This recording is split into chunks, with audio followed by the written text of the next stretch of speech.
Hey guys, welcome back to Out of Ink. I'm Olivia, and today let's talk magazines. You know them, you've seen them in every grocery store, doctor, or dentist's office. Nowadays, there aren't too many that focus on gaming anymore, but they used to be quite popular with publications like Nintendo Power, Electronic Gaming Monthly, and Game Informer. Like Nintendo Power, Sega had its own publication over in the UK, known as Sonic the Comic. It was a title much like Nintendo Power with its mix of game reviews, news, letters to the editor, and comic strips, but with a stronger focus on comics than its Nintendo counterpart. Sonic the Comic was published by UK publisher Fleetway Editions from 1993 to 2002. It ran for 184 issues with 39 reprints for a grand total of 223 physical issues. There are more issues that have been published online by fans and former staff of the original publication, but back in the day, it was ran by editors Richard Burton and Andy Diggle, with a rotating crew of writers, primarily Lou Stringer, Nigel Kitching, and Mark Millar.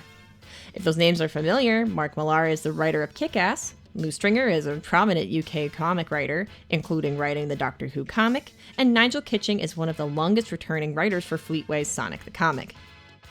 Along with these writers was a revolving set of artists, such as Richard Elson, Nigel Dobbin, Carl Flint, Woodrow Phoenix, Roberto Corona, Mike McMahon, and Richard Rayner. Now, I do plan on covering all of the Fleetway Sonic the Comics, and I do mean all of the comics inside each issue, especially since when you hear people talk about Fleetway, I don't normally hear about any other strip outside of Sonic the Hedgehog. I'm not going to talk about every individual issue, mind you, though. I would like you guys to seek them out for yourselves if you can. They are out there. I just want to talk a bit about what was going on and my feelings about it. So, for this episode, I'm going to be covering the first 22 Sonic comic strips and all the completed Sega strip stories that finished in that time. So, let's get into what was going on with Sonic. This comic starts sometime after the events of Sonic 2, but before Sonic CD. For the first couple issues, things are pretty basic, and they don't diverge much from the basics of the Archie comics. Sonic is an established hero of the planet Mobius, adored by many, and as a result, is kind of an arrogant little shit who thinks he's too cool. The closest thing he has to a friend is Tails, who follows Sonic around even though Sonic is rude to him. Typical early Sonic stuff with the whole Attitude Era. There's not really a running story yet, stuff is just getting set up. We see characters who will become reoccurring cast members like Johnny Lightfoot and Porker Lewis, and concepts that will be fleshed out like the Special Zone and the role of Chaos Energy in this version of Sonic. However, issue 7 makes an important turning point with the first appearance of Super Sonic. Super Sonic was a mysterious figure in Sonic anyway at this point. Initially, he was kind of a playground legend because the only way to see him was to get through all of the special zones and collect all the Chaos Emeralds. Normally a mysterious and stoic character, Fleetway's take on Super Sonic was very different. A part of Sonic from him absorbing too much chaos energy, Super Sonic's bloodlust is only outmatched by his ego, very literally taking the chaos from chaos energy to heart. We learn very quickly that Super Sonic is unpredictable and dangerous when he smashes a badnik and then goes to double tap the little critter inside, and from what I've heard, he only gets worse as the comic progresses. From here on out, we start to see the story develop.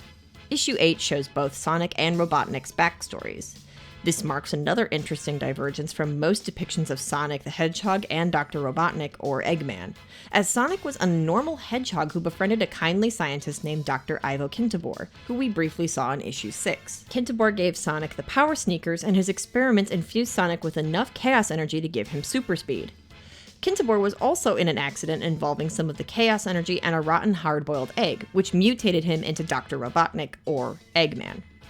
From here on out, the book actually starts having stories, where starting in issues 9 and 10, we see the appearance of multi-part stories with lasting consequences for the book, starting with a story where Eggman attempts to trap Sonic in the Special Zone and succeeds for a bit, and gets to take over Mobius while Sonic and a few of his friends escape the Special Zone 6 months later. We also see the emergence of a supporting cast, as Sonic gains friends and allies such as Porker Lewis and Johnny Lightfoot. These two flickies literally grew into being main characters and are exclusively part of the Fleetway Sonic cast. Much like the Archie characters Anton, Bunny, and Rotor, Porker and Johnny are part of the resistance against Eggman. Sonic himself begins to even out, still being cocky, but starting to mellow out a little bit. This is how it goes until around issue 21, which is where the comic finally begins to integrate Sonic CD, which came out the same year as Fleetway Comics. This is where I would argue that the comic finally gets comfortable. The art is settling into a more cohesive style. Its cast, including Amy Rose, is established, and the fight for freedom against Eggman is running the plotline, and now we're having regular stories with carryover, establishing continuity and starting to explore its own lore and create new antagonists and ideas, officially separating itself from the ideas of the Archie Sonic comics. At least in theory. I haven't read the Archie comics outside of a few of the more modern titles, but I have heard that run gets crazy on its own. These comics are very enjoyable, although it's a bit of a slow start. It starts with mostly one-shots, which were necessary, but I will admit that I didn't really like it at first. I thought it was a little boring and that Sonic was insufferable, but my interest was piqued by issue 4. This is where the special zones were introduced, and the interpretation for the special zone is interesting, being a dimension full of chaos energy. It's a simple, logical explanation, but there's an elegance in its simplicity, you know? Of course the special zone is full of chaos energy. Of course the chaos energy from the Chaos Emeralds would affect things and people in bizarre and interesting ways. Of course the Death Egg would just be floating abandoned in space. There's just a lot of connections that make sense to me in these comics, not to mention all of the original concepts this story has to present. There's some wild stuff in just the first 22 issues, like interdimensional beings, the Marchio brothers, which are exactly what they are. I cannot tell where the Marx brothers end and the Mario brothers begin. Toxic sludge monsters, the horrors of robotization, the uncanny appearance of human Sonic, among other things, and I have been enjoying seeing where it goes very much, which is why I can only recommend checking this out if you can. Moving along, today for the Sega strips, we have Shinobi, 2 Golden Axe storylines, Wonder Boy, Kid Chameleon, Streets of Rage, Ecco the Dolphin, DeCap Attack, and the Tails comic. Starting with Shinobi. Shinobi's story is based off the 1989 game Revenge of Shinobi. I only looked this up because I really like the Shinobi games, and I was looking for the dog from Shadow Dancer, but Shadow Dancer is actually a sequel to Shinobi that takes place quite a bit in the future. Anyway, Shinobi follows Joe Musashi, a shinobi seeking to avenge his fallen sensei and rescue his girlfriend Naoko from the evil organization Neo-Zed. In this arc, he must fight through the 5 levels of the Pavilion to get to Naoko, King of Karate style. I appreciate the drama of Joe's narration, and I love the coloring, so this strip was pretty good for me. Speaking of appreciation, Golden Axe is a fun strip to read if you enjoy comics like Conan the Barbarian. I feel like for as popular of a genre fantasy is, we don't see a lot of comic strips that deal with it these days. The first arc, Citadel of the Dead, is loosely based around Golden Axe 2. As Axe, Guileless, and Tyrus, I don't know how to pronounce her name, so I'm sorry if I flip-flop between Tyrese, and Tyrese and Tyrus. Journey back to return the Golden Axe to King Uriah, where they are attacked and captured by the necromancer Blackspell, who intends to use one of them as a sacrifice to resurrect the Emperor Gold and to lead his undead army. The second arc, Plague of Serpents, picks up after, as our heroes continue their journey home. They find out that the dwarves are being attacked by the cult of serpents, who seek the dwarven hoard of enchanted metal. The story takes an interesting turn as it focuses mostly on Guileless, and we get some more fun characters and concepts, like more types of magic and more creatures from the Golden Axe games. I really like Golden Axe, so I can't help but recommend this one. The third strip loosely presented the events of the Sega game Wonder Boy in Monster World from 1987. Addendum time. As I was editing this, it was brought to my attention that I put the wrong year to the wrong game, and it is not an adaptation. I got a lot of things wrong. This comic is a continuation to Wonder Boy in Monster World from 1991 on the Genesis. I got really confused, so long story short, the Wonder Boy games are a confusing series of ports and remakes.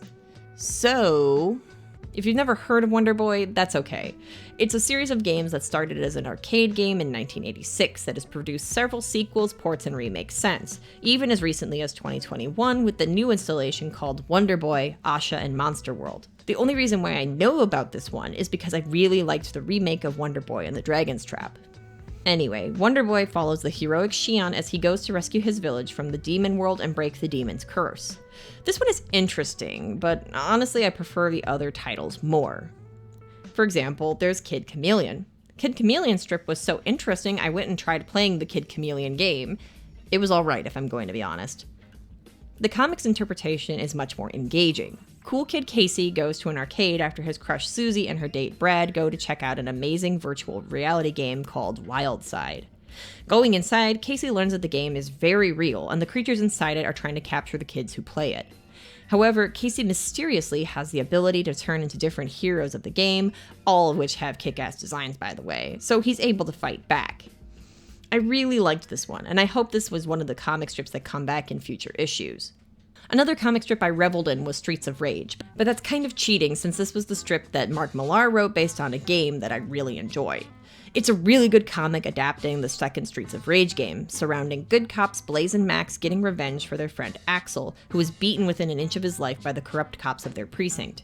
Enraged at the corruption and the lack of action against the tyrannical Mr. X who controls the city, Blaze and Max quit the force and set out on a quest of vigilante justice.